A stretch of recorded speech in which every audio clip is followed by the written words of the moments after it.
Ya, mengamati pergerakan hari ini sebetulnya saya ingin bertanya kepada Safira yang tentunya sudah meriset terlebih dahulu begitu ya. Tekanan apa yang kiranya juga mendominasi yang mana IHSG saat ini bahkan untuk hari ini tidak bergerak di zona hijaunya sama sekali, Safira? Ya betul sekali Bram, kalau misalkan kita melihat begitu ya IHSG yang terus terpental dari zona dari level psikologis bahkan level psikologis 6.900-an begitu ya dengan koreksi tadi juga sempat nyaris 2% di perdagangan hari ini dan kalau kita lihat memang pelemahan IHSG juga menyusul anjloknya indeks saham Wall Street di mana memang indeks utama Wall Street ini terkoreksi hampir seluruhnya hampir 2% begitu dan kalau kita lihat terkoreksinya bursa Wall Street Bam kalau kita lihat ini setelah data PMI sektor jasa Amerika Serikat menunjukkan hasil di luar ekspektasi atau kalau kita lihat ini di bulan November naik 56,5% pada November dibandingkan di Oktober lalu yang angkanya memang 54,4 poin begitu dan kalau misalkan kita lihat ini menunjukkan aktivitas ekonomi Amerika Serikat yang masih kencang begitu dari ancaman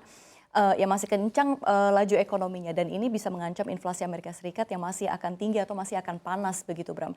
Di sisi lain juga inflasi Amerika Serikat juga akan disampaikan di minggu depan lalu berikutnya ada The Fed yang akan mengumumkan suku bunga acuannya. Jadi memang periode ini memang tentu akan membuat pergerakan pasar domestik cukup intens begitu ya akibat diselimuti ketidakpastian pasar. Nah, ini yang perlu diperhatikan di mana ancaman inflasi Amerika Serikat yang mana juga masih meliputi pasar di sana.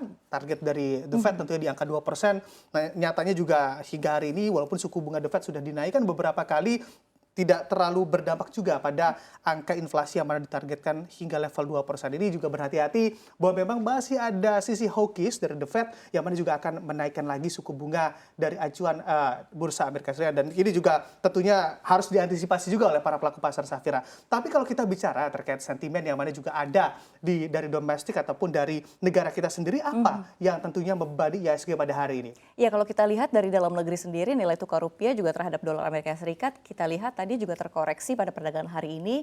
Ini sinyal membaiknya perekonomian Amerika Serikat ini justru menjadi obat kuat bagi penguatan dolar Amerika Serikat. Dan karena ini juga menjadi sinyal juga bagi Bank Sentral Amerika Serikat The Fed untuk kembali menerapkan kebijakan yang hawkish setelah sebelumnya pada Desember ini hanya akan menaikkan suku bunga acuan 50 basis point. Dan kalau kita lihat rupiah juga menjadi mata uang terlemah di Asia nih dibandingkan mata uang lainnya seperti rupiah dan juga yen Jepang. Ya, dan kita tadi memperhatikan bersama begitu ya, ataupun di layar kaca Anda mengamati rupiah di level 15.600. Kemarin kita sempat lihat rupiah pun menguat terhadap dolar hingga 15.400, nyatanya tidak mampu bertahan lama.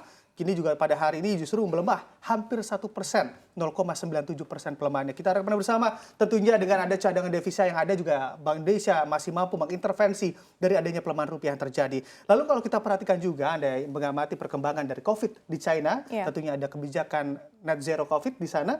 Anda melihatnya seperti apa dan sebesar apa dampaknya ke bursa kita, Safira? Ya memang kalau misalkan kita berbicara terkait kasus COVID di China begitu ya memang ada sedikit secercah harapan begitu karena memang otoritas tempat dilaporkan akan segera mengumumkan 10 langkah atau pelonggaran COVID terbaru Bram sehingga ini memang akan memberikan dan menjadi momentum pemulihan ekonomi dalam negeri China itu sendiri dan ini tentu juga akan menjadi kabar baik bagi Indonesia jika memang yang notabene begitu ya Indonesia dan China ini memiliki aktivitas perdagangan yang cukup besar dengan China dan ini diharapkan bisa menjadi katalis positif bagi IHSG yang memang di awal Desember ini sudah tertekan begitu ya berada di zona merah. Oke, nah ini kita nantikan bersama juga bagaimana juga terkait pelonggaran berarti ya.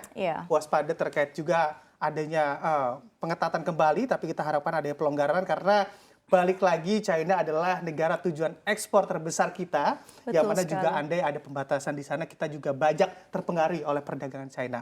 Lalu Anda mengamati juga Safira secara sektoral sebetulnya ada sisi sektoral mana yang menarik diperhatikan di perdagangan hari ini? Ya kalau kita melihat begitu ya tadi satu-satunya sektor energi yang masih menjadi penopang IHSG begitu. Kalau kita lihat ini tentunya ditopang oleh Bayan Resources nih yang melesat 9% ini juga akibat perseroan mencatatkan kinerja pendapatan yang meningkat ini sekitar 2 kali lipat dari tahun sebelumnya. Dan kalau kita lihat ini aksi investor juga melepas saham Telkom dan Gotoh ini yang benar-benar menjadi buah bibir begitu ya. Kalau kita lihat ini menjadi laju pemberat di bursa domestik. Ini ada Telkom, Bram, kalau kita lihat ini terkoreksi juga cukup dalam, nyaris 7% begitu. Lalu ada saham Goto yang masih melanjutkan koreksinya, di mana Goto dibuka ARB begitu ya. Goto tentu menjadi buah bibir di kalangan investor sebab Goto sudah ARB berkali-kali dan terus mencetak all time low begitu ya. Dan memang kalau kita perhatikan ini pasca lock up Goto, sektor teknologi juga terpantau mengalami koreksi jamaah begitu ya Bram. Ini kalau kita lihat katalis ini juga cukup mendominasi begitu ya, mempengaruhi mood investor dalam melakukan pembelian saham tentunya. Dan kita belum tahu nih apakah berada di mana nih bottomnya level Goto ada di berapa. Apakah memang Goto akan menjadi saham gocap, Bram? Tentu ini pasti akan kita perhatikan terus. Ya, menarik juga nih kita bicara terkait Goto begitu ya. Kalau Anda mengamati kinerjanya juga selama sebulan terakhir ini, Goto juga telah terkoreksi 40,72%. Tentu angka yang bukan angka sedikit ya Safira ya. Dan investor yang di dalam tentunya apakah memang akan bertahan atau sedang mencari-cari bagaimana exit strategi yang terbaik untuk keluar dari Goto, atau justru banyak juga investor di luar sana yang sebetulnya sedang mencari ataupun mendalami kapan bottom line dari Goto ini tersentuh hingga para investor bisa masuk kembali di harga yang lebih murah. Ini kita nantikan bersama kapan kebangkitan begitu ya dari saham Goto ini yang akan terjadi ataupun terjadi di saham-saham di sektor teknologi. Tapi di sisi lain kita juga tidak menutup kemungkinan begitu masih adanya potensi window dressing, yang mana juga banyak para ekonom yang mengatakan bahwa saham-saham big caps menjadi tujuan para investor yang mana ingin mendapatkan momentum dari window dressing. Anda melihatnya seperti apa, Safira? Iya, betul sekali yang Anda katakan begitu ya. Memang saham-saham big caps ini menjadi yang menarik bagi investor memang karena memiliki potensi diuntungkan begitu ya dari window dressing gitu ya. Dan memang kalau misalkan kita lihat sentimen lain yang jadi perhatian investor ya terkait soal Pak Jokowi yang memerintahkan ini Menko Perekonomian Erlangga Hartarto untuk membuat perencanaan pengembangan ekosistem dari hulu